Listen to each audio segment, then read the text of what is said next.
Our speaker, Mr. Harry Davids, survived the Holocaust entirely to the efforts of the upstanders, who were total strangers. Lacking memory because of his young age at the time, he researched his own history along with that of 75 members of his extended family, 71 of whom did not survive. Along the way, he discovered a larger picture of chronic worldwide intolerance that needed to be challenged. Now you will be witnesses to the Holocaust. Without further ado, welcome Mr. Harry Davids. Thank you very much, Dave. Good afternoon, everyone. We're going to start, before we start at the beginning, we're sort of going to first start at the end. We're going to start in 1949.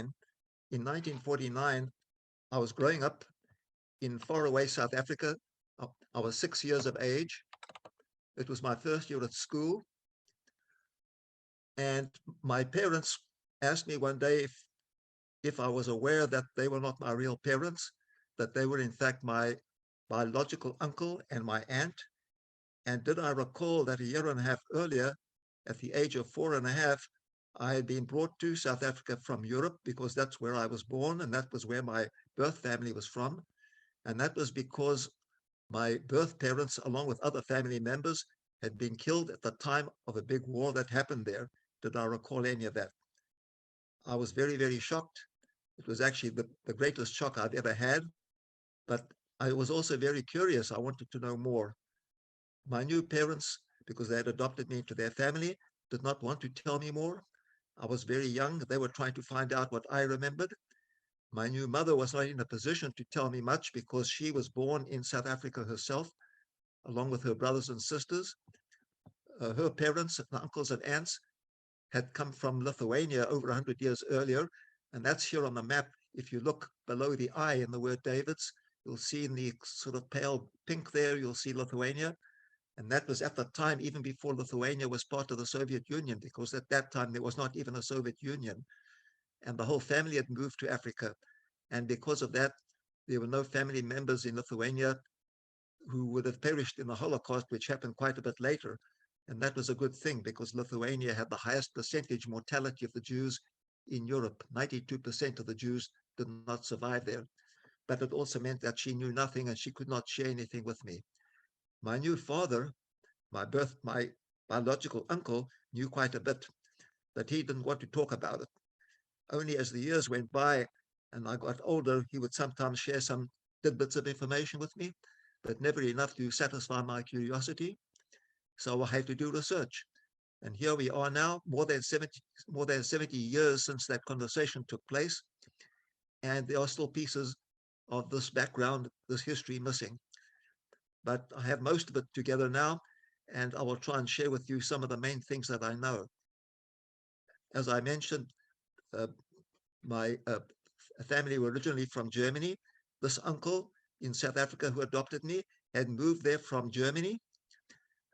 His side of the family lived in the western part of Germany, just to the lower portion of that yellow oval that you see there, where I'm pointing the cursor, not far from where the River Rhine makes a sharp left turn through the lower part of the Netherlands and empties out in the North Sea. And this was a family that had lived there for centuries.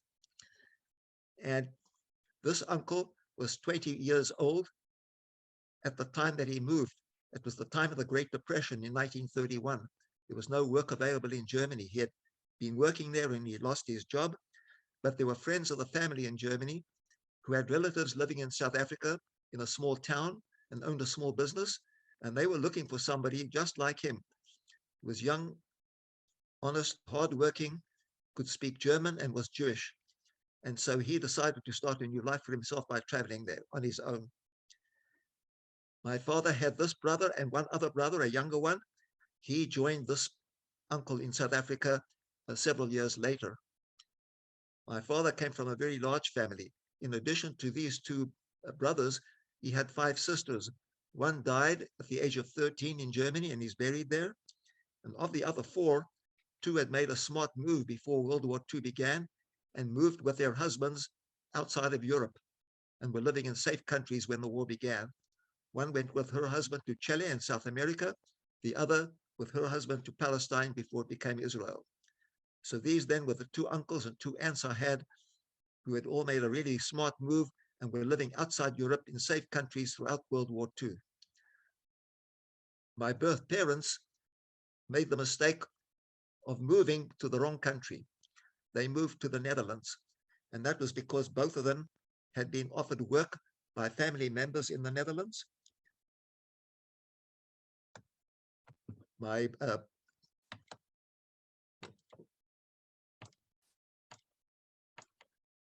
let's go back a second.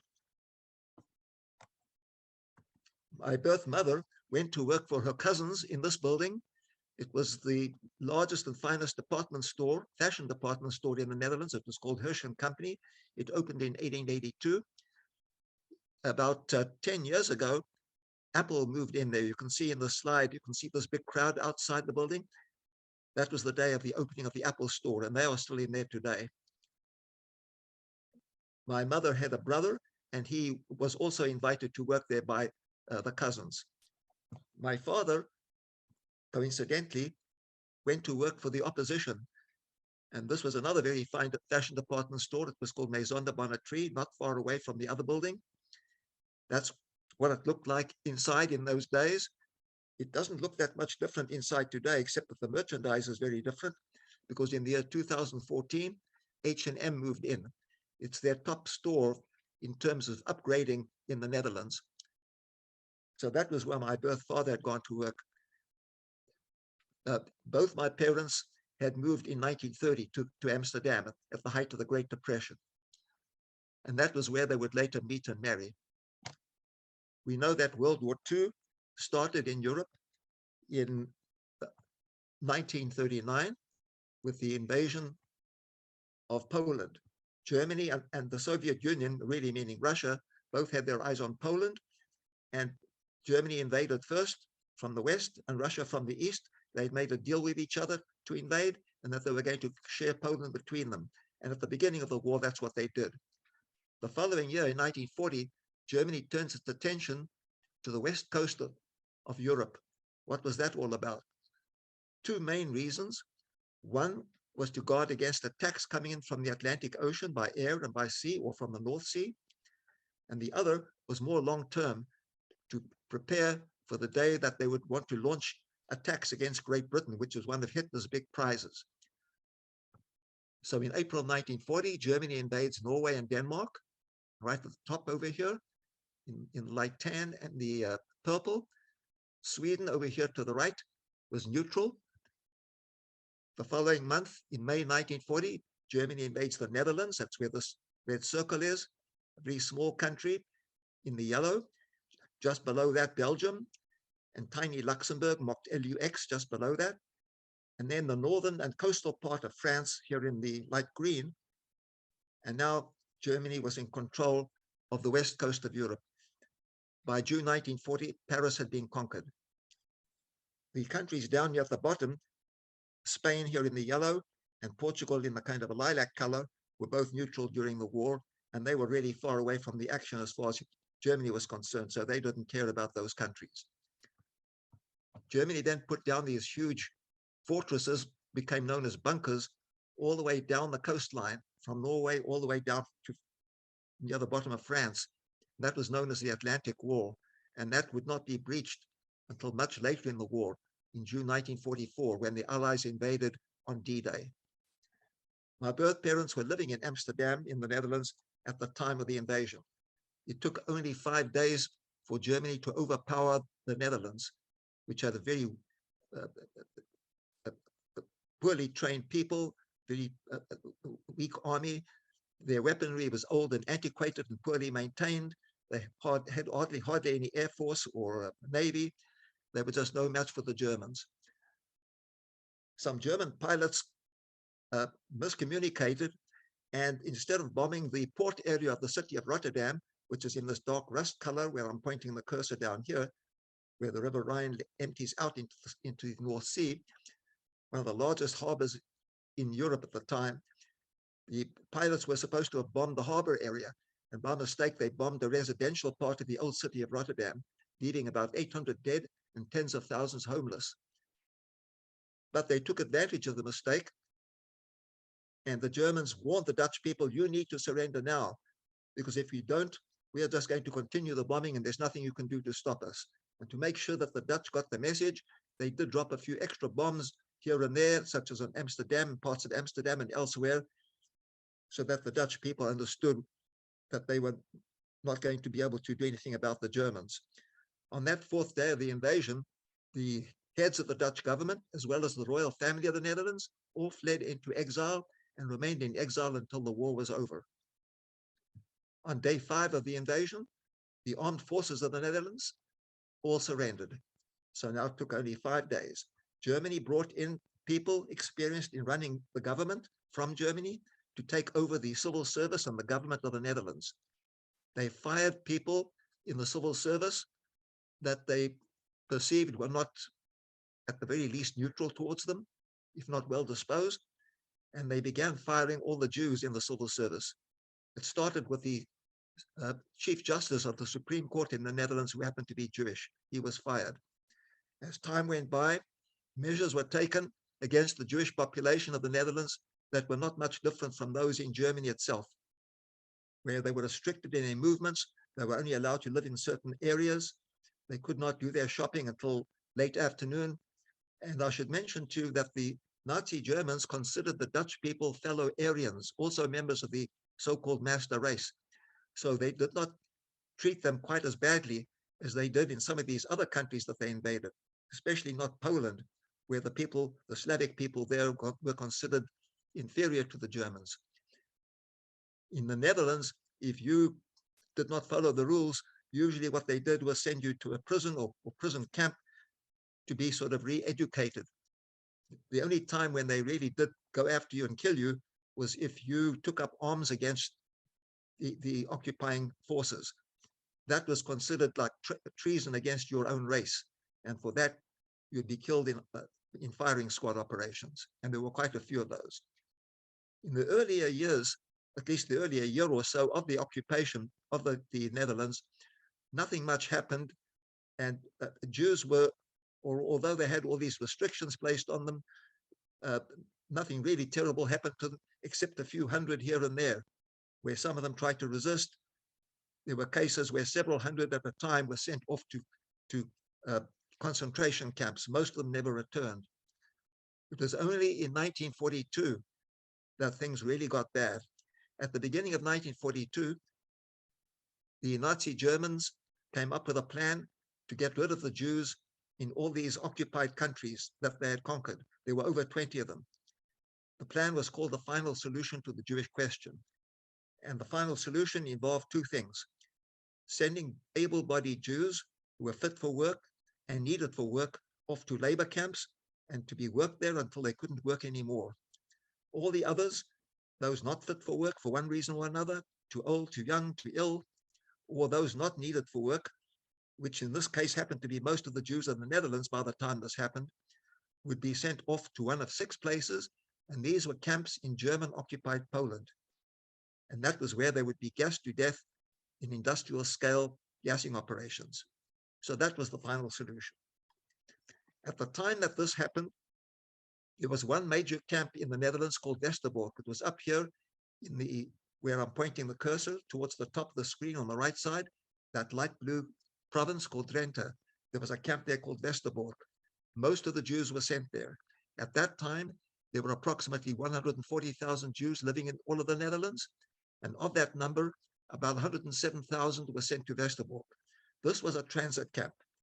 It operated only to move people from one place to another. It wasn't really a concentration camp like, Dachau and these other places. The Jews that were sent there, most of them were there for not more than a week or two, because by that time, the Germans knew where they were going to send them. Most of them were sent to one of those 6 mass extermination camps. The majority either to Auschwitz, camp number 2, known as Birkenau, or to a smaller camp called Sobibor. Very few Jews who were sent out to those camps returned. So that was the basic idea. Most of the Jews living in the Netherlands, about almost just under half of them actually, not most, about 65,000 were living in Amsterdam, but Jews were brought from other cities like Utrecht and elsewhere, to move to Amsterdam so that the Germans could keep track of them. All Jews had to register, and had to register their ethnicity so that the Germans could keep a watch on them. At the time that these big roundups began in the Netherlands, which was in the middle of July 1942, my birth parents were already married, and they were living in this house in Amsterdam, in a residential part. The building still stands. They were on the top floor. And the problem was that when these roundups began in mid-July 1942, my birth parents could not find anybody willing to take them into hiding. My birth mother was pregnant with me in the 3rd trimester of her pregnancy, and because of that, she could no longer hide her pregnancy, and for that reason, people were not willing to take my parents into hiding. They were stuck with me even before I was born. My father had some relatives living across the hallway from us. One was his cousin and her husband, and next to them lived my mother's one aunt, a great aunt of mine. And they were all invited to hide some places, but they decided to wait a little while. They wanted to be with my parents when I was born so that they could help me with the birth. But a few months after I was born, which was in the fall of 1942, they were told that they needed to come right away and take up their hiding places. If they didn't, there were other people that were in line, and they would have to give it to them. So reluctantly, they had to leave. Before I move on from this, I should mention that this apartment was only 150 yards away from a square. In fact, the street where I was born runs into a square called Nevada Plain, and the building at the back of the square that you can see in the picture, it looks like it's yellow. It's actually the wrong color. I don't know why the picture came up with that way, but that is the apartment building where Anne Frank and her family used to live before they moved into hiding. And here in the front of the picture, you see a statue of Anne Frank. No tourists go to this area because it's a residential part of Amsterdam. So very few people know the history of this square and of this statue. Most people are familiar only with the Anne Frank house and the small statue closer to downtown. Our family, as far as I'm aware, did not know the Frank family. They were from a different part of Germany, and Otto Frank, Anne Frank's father, was about 10 years older than my father. In any case, what happened was that let's go back there, that we were stuck, and after I was born, I was about 2 months old when the relatives across the hallway went to take up their hiding positions. My parents realized that we had to be separated in order for us to be able to have a chance to survive. My birth mother apparently was not happy about it, because I was told that she was still nursing me at the time, but there was nothing they could do. They needed to survive. It would only be a matter of time before the Germans showed up at the house.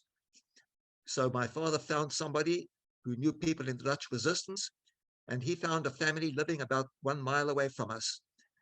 Their name was Den Os. The father, Den Os, knew many people in the resistance. He and his wife already had a young Jewish girl staying with them. They also had a daughter. So when I arrived, there were 4 of them already, and now I made up 5. My birth parents, in the meantime, tried to find a hiding place. They were apparently not successful. All we know is that they eventually ended up on a barge trying to escape from Amsterdam. And somewhere not far from Amsterdam, somebody betrayed them. The Germans went after them with guns. They fired at both of them. They missed my mother, but they caught my father in the upper arm or lower shoulder area, and he went down, and my mother had to stay with him, and the 2 of them were arrested and sent off to Westerbork. They arrived there on March the 23rd, 1943. They were shipped out within 1 week on March the 30th. And 3 days later, they arrived at Sobibor on April the 2nd, 1943, where they would have been gassed to death within a couple of hours. So that meant that, of course, that I would never get to know my parents. They would never get to see me grow up. In the meantime, I was now taken to this Den Os family, and here we were betrayed. We don't know who it was. It might have been a neighbor. And we don't know if it was because of me or because of the young Jewish girl that was already there. When the Germans arrived to take everybody away, there were too many of us. On that day, the family was being paid a visit by a niece, and there were too many of us to fit into the German car. So the Germans told the niece, you stay here in the house with the baby. When we come back, you need to be here with him, or there will be big trouble. They took the others away for interrogation. They especially were interested in the father because they suspect that he knew about people in resistance, and they were looking for the top names of the people in the resistance to go after them. They beat him up badly and tortured him. They left some bad scars on his face. One of them stayed on his face for the rest of his life, but he never revealed anything. Later in the war, he was arrested for some other activity, and he was sent to a camp in the Netherlands, but he survived that as well. In any case, the Germans brought everyone back to the house, and then they got a surprise. They found the niece tied to a chair with rope, and I was gone. Somebody had alerted the Dutch resistance to the fact that the Germans had come to the house, and they were watching from the other side of the street, and they noticed that when everyone was brought to the car by the Germans, I was not there. So when the car left, they came into the house and they found the niece there with me. They then tied the niece up with rope, telling her, this is the best we can do, and you won't even be lying. You'll just tell them that you were powerless to intervene. They tied you to a chair and you couldn't do anything, and you couldn't prevent them from taking the baby away. When the Germans came back, that's exactly what happened. They interrogated her, but she didn't really know much about anything, and they did not harm her. In the meantime, I was taken away by the Dutch resistance to the center of the Netherlands, to a town called Utrecht. It's this, the province is in light pink here in the center of the map, where I'm pointing the cursor, and the city of Utrecht is right there in the center. It's one of the largest towns in the Netherlands. And the reason for that was that the people who took me there were members of one of four different Dutch resistance groups that were formed during World War II to rescue Jewish children. This group was called the Amsterdam Group. It was a merger of two groups, mostly students and professors from universities, especially from Utrecht University and a number of places in Amsterdam. And there were a number of people that were involved. It was mostly younger people. And what they did was they arranged, this particular group was the largest of these four groups. And what they did was to make arrangements with people in two different provinces of the Netherlands, one in the south, in Limburg down here in the light green at the bottom, and another in Friesland over here at the top. And arrangements were made to find people that they could trust that would provide or find hiding places for children when these children were sent up there or down there. Limburg was predominantly Catholic, and the people who lived in Limburg, although they were certainly Dutch, didn't look quite as Dutch as most of the other Dutch people who looked much more Germanic. They had much darker looking appearances because there'd been many intermarriages with people from Belgium here to the west and France further south. When Jewish children were sent there, somebody would come down, a courier would come down there with a coded message to alert them to prepare for these children. And the message would be something like, prepare to receive a shipment of 45 cases of coffee. That meant that there were 45 dark-looking Jewish children on their way there. Make sure that you have homes for them and food ration coupons and things like that, because everything was rationed at that time. That was the majority of the Jewish children. But then you had a small minority of Jewish children who did not fit the stereotype and didn't look quite as Jewish. I was one of them because I was born with blonde hair and blue eyes, even though I'm Jewish. And people like me were sent up to the north to the province of Friesland, where this group had made arrangements in a small town here in the south of the province, a town called Snake, to take Jewish children into their homes in the town. Over 80 Jewish children were sent to this village over the course of time. And before the children were sent there, a courier would go there too with a message saying, prepare to receive a shipment of, say, 20 cases of coffee, of tea, because tea, of course, is lighter than coffee. So this meant that the lighter looking Jewish children were on their way. So there was the tea in the north and the coffee in the south. I arrived there at the age of about 6 or 7 months. And once again, I was betrayed. Again, we don't know who it was. once again, the local resistance was able to find out that I'd been taken away, and somebody alerted them to the movements of the car that had taken me away, and they found the car parked at another house where they were ready to pick up the next child. They were actually picking up several children who had been betrayed, and I was the first one. And while the Germans were in that house, they came to the car and snatched me out and took me away. I know that I was at 3 other hiding places in Friesland. After that, I don't know the names of the people except possibly one of them, but none of them could keep me permanently for some reason. We are not sure why. Uh, the best guess is that I'd become very ill along the way because I'd been moved around so many times that my condition had probably been neglected. And the result was that when I arrived at the top of the province of Friesland, way up here, the top of the green, not far from the edge of the screen, it was a town called Dockham, a canal town. It was December 1943, a few days before Christmas. And by that time, I'd become deathly ill. They said that my body was covered in sores. I was wearing only underwear with a wet towel around me and delirious and probably not very far from death. And nobody in the town wanted to take me. They were scared. They couldn't take you to the doctors. They were scared of that too. Some of the doctors were members of the National Socialist Movement, in other words, the Nazi Party of the Netherlands, which was the second largest Nazi party in Europe, second only to Germany itself. And in addition, Jewish people could not be treated by doctors in the Netherlands. They had to turn over to the Germans. So everyone was scared. The local resistance that I'd been handed over to over there now had to scramble to see if they could find somebody in one of the nearby small farming towns or villages to take me while I was still breathing. They came across one man that they knew in the resistance. His name was Franz Klostermann. He came from a town called Ingverum, about 7 miles to the east. But he said, I cannot take the child because I have too many people in hiding already. I will speak to my neighbors because maybe they will be prepared to help. But I've got my doubts because my neighbors are a family of 6 and they've got other things going on and they didn't really want to take anybody. They did try to help place Jewish children in other places, but they didn't want to take anybody. So they approached Baron Bakker, their neighbor, and his wife Jeltje. And they decided, well, since nobody else wanted to take me, they would take me, but only for a period of about 4 weeks. And after that, somebody else needed to take over because they had a big family, a large family to feed. And the father was involved in all kinds of things. Legally, he was the postmaster for the village. The house had a small area that functioned as the post office.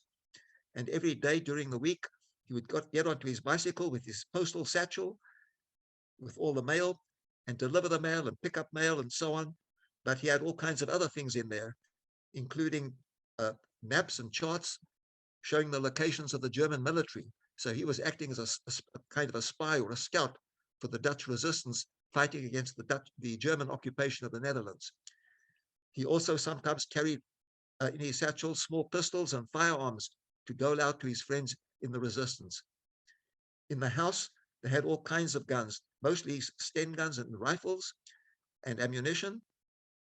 And those he would sometimes send off by in postal packages to his friends in the resistance, especially disassembled rifles and ammunition. And they would be put into large packages with other things covering them on top so that the Germans wouldn't notice them if they tried to check it out. And they were really lucky because nobody really suspected anything. Later in the war, as a matter of fact, he got himself involved with a bit of a problem. He and some of his friends discovered that the Germans were looking for him, and it was suggested to them that they really need to go into hiding. They shouldn't stay in the village any longer. And while they were about it, they should take me out as well. You'll notice that by that time, they had already changed their minds about keeping me for 4 weeks. They decided after 4 weeks that they would keep me permanently, at least until the war was over. But the father decided, yes, you'd better go into hiding. He went to hide in the house of his in-laws, his wife's parents, who lived in a small town called Burum, about 4 miles away. And while he was away, what were they going to do with all these guns in the house? Well, they were put underneath a mattress, the mattress in their bedroom, and his wife Jeltje was sleeping on top of these guns for almost the last 4 months of the war. They were really lucky that the Germans never came into the house to start searching, because that would have been a lot of trouble for all of us. In any case, when I first arrived, the first thing they had to do was take me to a doctor. There was no doctor in Ingverum.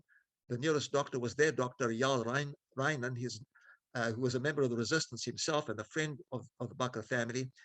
And he was only a regular family doctor. He lived in a town, a small village called Aya, a few miles away. And he looked at me and said, I cannot treat this child. He's too ill. He needs a specialist. I can give you the name of a specialist, but he's far away, but I know I can trust him. I'm not sure about other doctors. So the mother and the eldest daughter, Hilda, here at the back of the picture, the tall one, took me there by train. They first had to go 5 miles through the ice and snow on bicycles to the train station. When they got onto the train, they made an agreement before they got into the train that if the German conductor on the train got suspicious of me, the mother sitting on one side of the train would toss me to the daughter sitting on the other side, and she would try and make a run for it with me. Fortunately, that never happened.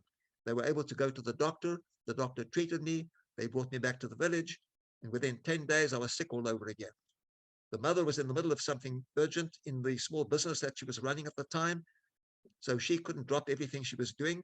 But fortunately, it was still during school vacations, so they handed me over to Hilda, the eldest daughter, who knew where the doctor was located, and she took me there the second time, and this time the doctor treated me successfully.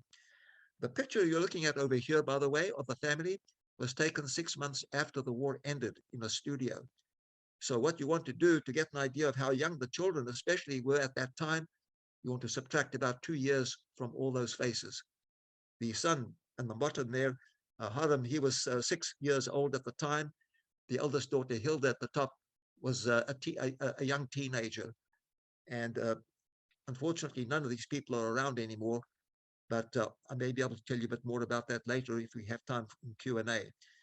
I'm in the picture too on the lower right corner. You can see my blonde hair that really started turning light brown, which it was for most of my life. But after I was back in the village, they had to make a decision about whether to hide me or not. They did have an attic and they did have a cellar, but they realized that at my age, I was barely a year old. At that age, all children, of course, are trying to find their feet and move around. And if you don't let them do that, they're going to make a lot of noise. And this being a big family, there were always neighbors and friends and so on in the house, and they didn't want to draw attention. And besides, I had blonde hair and blue eyes.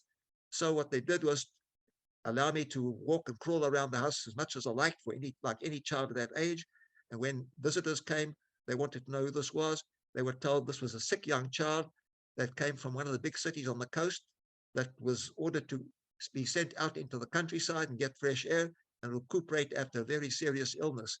And along the way, he got sick all over again, and nobody wanted to take him. And now it's Christmas time, and we can't refuse to take him. We're religious Christian people, and even though he's Jewish, we're not going to let him die. And that's why he's with us. Okay, so far so good. Winter comes and goes. Most of spring has come and gone. Now they have us all playing outside as much as possible to get fresh air and exercise. And now word comes that German soldiers are on their way to the village, and we don't know how long they're going to be there. What are we going to tell them if we continue to allow the child to play outside, which we really want to do? Well, they decided they were not going to tell them the same story as the neighbors. They thought that the Germans might get suspicious and ask the wrong questions. So they tried something else.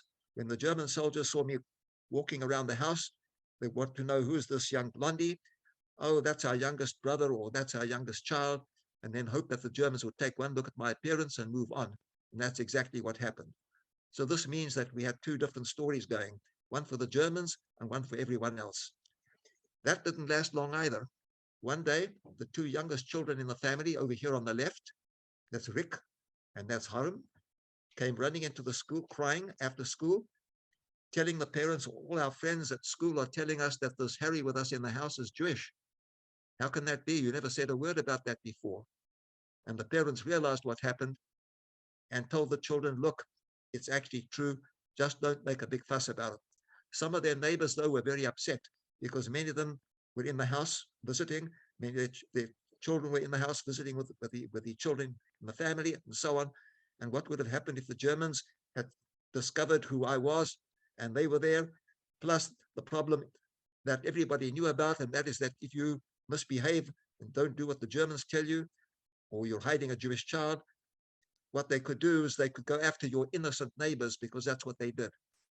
So there was a lot of concern in the village about that. On the other hand, nobody betrayed me. There was one man who threatened to betray me. Everyone in the village hated him because he was a Nazi supporter. I don't know what his last name was. His first name was Sayer, and everyone in the village called him Sayer the Swine. One day he came up to Baron Bucket in the street and told him, I know you have a Jewish child there in the house, and I'm going to report you. And he said to Sayer the Swine, you say one word, you get a bullet between your eyes. Unfortunately, that was enough to scare Sayer the Swine off, because he never said anything to anybody. And middle of April 1945, the Canadians arrive in their tanks, and our area is totally liberated. A few weeks later, word comes from Germany. The Germans have surrendered. Hitler is dead. World War II in Europe is over. There was a lot of celebration going on. The Canadians went round in their tanks to all these different little villages, and they invited the young children to get on, and they passed out candies and so on to them. Apparently, some of the members of the Bucker family were invited as well, but I never was invited. They told me that I was too young for that. I would not have remembered it anyway, because I have no memories of it. But there was a lot of festivity at the time. The royal family returned from exile to the Netherlands, and so did the heads of the Dutch government, and they restarted the government, and now they wanted the country back to normal as soon as possible. And to make that happen, they started passing all kinds of laws and regulations. One law said that if you are harboring refugees in your home, we want to know about them.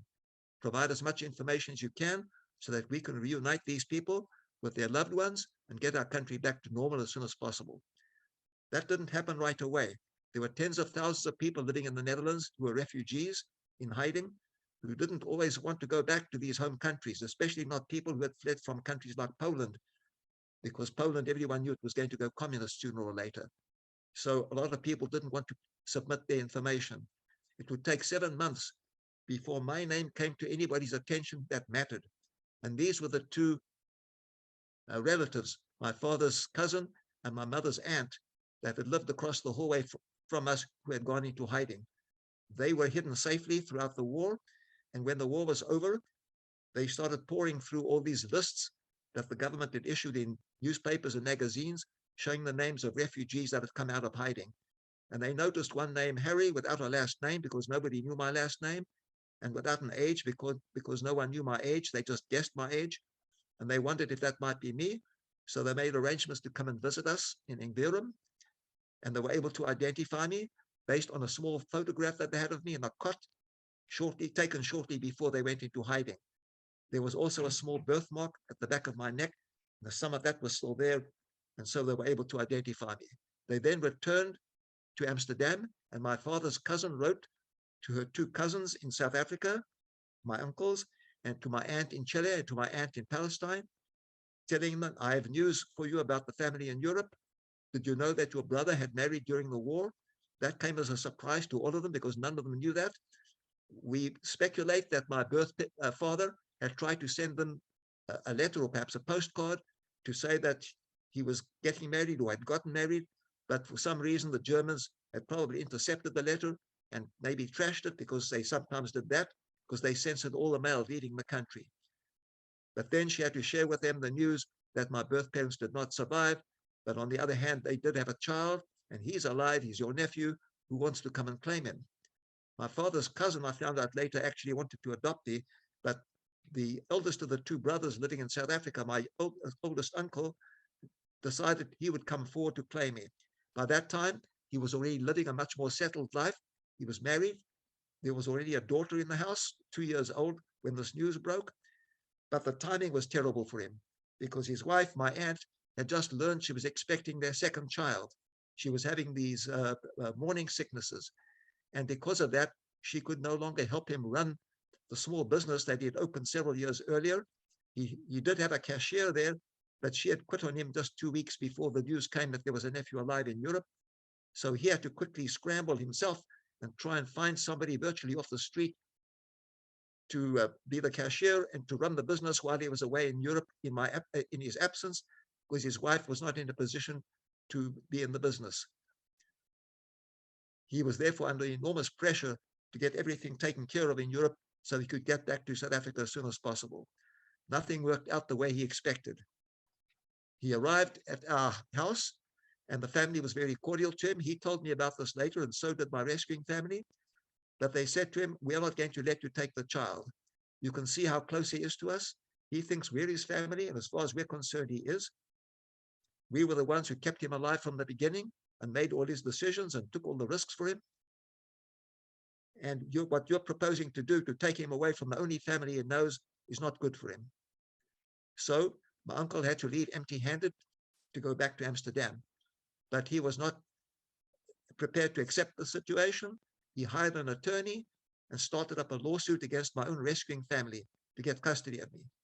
We don't have time to go into the details, but what I can tell you is that after he won the case very, very narrowly, he thought it would be a simple matter to put me on a plane and take me to Africa with him and get all this bad stuff in Europe behind us. Well, it didn't quite happen that way either. It turned out that I did not have Dutch citizenship, even though I was born in Holland, because the rules in Holland are different. And he had to apply for a special kind of passport known as a stateless alien passport for me. And there were millions of people, ruthless, all over Europe, who were looking for that kind of passport. And it wasn't the kind of passport that you could expedite by sending in a few $100s and you get it in 2 weeks. You had to wait your turn behind everyone else. And that would take months on end. He was forced to leave Holland without me and to return much later in May 1947, which was more than 2 years after we were liberated, and then put me on a plane and take me to Africa with him. And what I've shared with you up to this point are the parts of my history and my family's history that I have no personal recollection of. I don't even remember saying goodbye to my rescuing family. After my new parents told me at the age of 6, in a few brief sentences, what had happened in Europe, I started having a few flashbacks. This happened over several months. One of them was arriving in the new house and meeting my new mother and my new sister and seeing this huge Great Dane come running towards me. Another one was of being on the airplane and with all these seats. And I asked my new father about that. And he used to joke about it, telling me, yes, you embarrassed me a lot because you ran up and down the aisles of the plane screaming at the top of your lungs. And then at one point, your ear started bleeding, which was actually very common in those days because the planes were not pressurized. And it certainly wasn't dangerous except for people like, the hemophiliacs. But he said, you should have seen the big deal you made of that. And he would often kid me about that. And then I had a couple of other flashbacks, which are not germane to today's discussion. But I had no recollection of any of the events that happened to me while I was in Europe. I do have recollections, of course, of growing up in South Africa. The year after I arrived, which means 1948, the Afrikaner nationalist government took power. Whites had always been running the country, even though they were in the minority. They made up not more than about maybe 11% of the total population. Native, which means black South Africans, made up over 80%. And there were people from other groups as well that made up the difference. And whites controlled everything. They were the ones and the only ones who had the vote, the right to vote. Except that under the new rules that the Afrikaner nationalists put into place after 1948, when they took power, they started putting all these discriminatory laws on the books. The policy was called apartheid, which means segregation. Everything in South Africa was segregated. There had been segregation for centuries before that, but it was more customary than anything else. For the first time, segregation and discrimination were part of the law of the land, the statute books. And many of the laws that were passed by this government were not unlike some of the laws passed by the Nazi government in Nazi Germany. One of the very first laws passed was a law that required every person in the country to register their names and ethnicity. Another law provided for certain areas of the country to be designated as ancestral homelands of most of the black tribes in the country. And anybody who came from that, whose ancestors were from that part of the country, had to live there, except for those who were working with permission for white people in the white areas, which made up about 80% of the land area. In other words, 11% of the population controlled 80% of the land, and it was the best land too. And if black people wanted to vote, they could only do that in their ancestral homelands where they had full rights as local citizens. In other words, these ancestral homelands were now to be considered separate countries, not part of South Africa. It was a very unfair arrangement. Also, if you're working as a black person for a white business in South Africa, you had to carry a passbook, which had to be signed by your current employer, have to be properly dated and signed and so on, because without that, you could be sent off either to jail or to your ancestral homeland. When I was 21 years of age, it was my last year at college, and that was the year that I was now entitled to vote for the first time as a naturalized South African citizen. So what this means, and you can see this, is that this is very, very ironic for me, a very ironic change of role.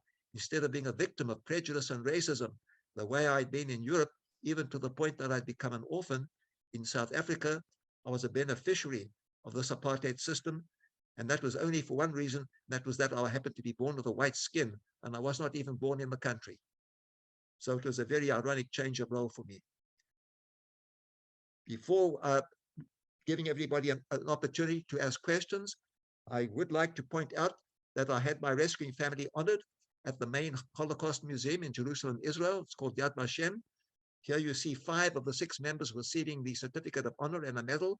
The father, unfortunately, died before the honor before he could be included personally in this, but he was awarded the honor posthumously after death. And the mother is seated in a wheelchair and holding a medal. And the next picture, the next slide, shows an enlargement of the medal. The English translation of the Hebrew inscription says, "Whoever saves one life is considered to have saved the entire world." So this was a family of upstanders, people who were prepared to take some risks, instead of all those bystanders who did not. If there had been more upstanders like this, I might have gotten to know not only my parents and my grandparents, but many others, uncles, aunts, cousins, great uncles and aunts, who made up one of the 71 members of my extended family living in Europe who did not survive. And so my appeal to you students is think about what it means to be an upstander instead of to be a bystander. And think about what it means to use bad language early on in your lives that gets passed on to others, that eventually leads to genocides and things like this, because it all started with bad words. And with that, I'm going to turn this over back to David, in case anybody would like to ask a question. When did you come to the United States? Oh, that was much later in 1979. And that was largely because the apartheid system was causing so much hardship for people of color. And there were a lot of protests, a lot of violence that started, especially among the younger people. At the time that I arrived in South Africa, much earlier on, there had been a lot of, people were much more passive. And there wasn't that much, in the way of protests or anything like that. But younger generations of the South African population weren't prepared to accept what their parents and grandparents had been prepared to accept. And they started protesting, and some of the protesting became violent. The Afrikaner nationalists rejected their protests and, clamped down on them with an iron fist. They brought the police and the army in to quell all kinds of protests and riots and strikes, and things just kept getting worse. And by 1979, I and most members of my family thought that there was going to be a civil or race war in the country. We had done whatever we could. I had joined at the age of 21, my last year at college. I had actually joined a new group of white South Africans who believed that the time had come to form a new party and get many people to join as possible, and try and encourage people to now allow everyone to vote on a universal basis, improve everyone's living and educational opportunities and so on. But we didn't get very far. And by 1979, as far as I was concerned, there was no really good future. And I didn't want to leave because this was a country that I really, really liked in terms of the natural resources, the natural beauty of the country, things like that.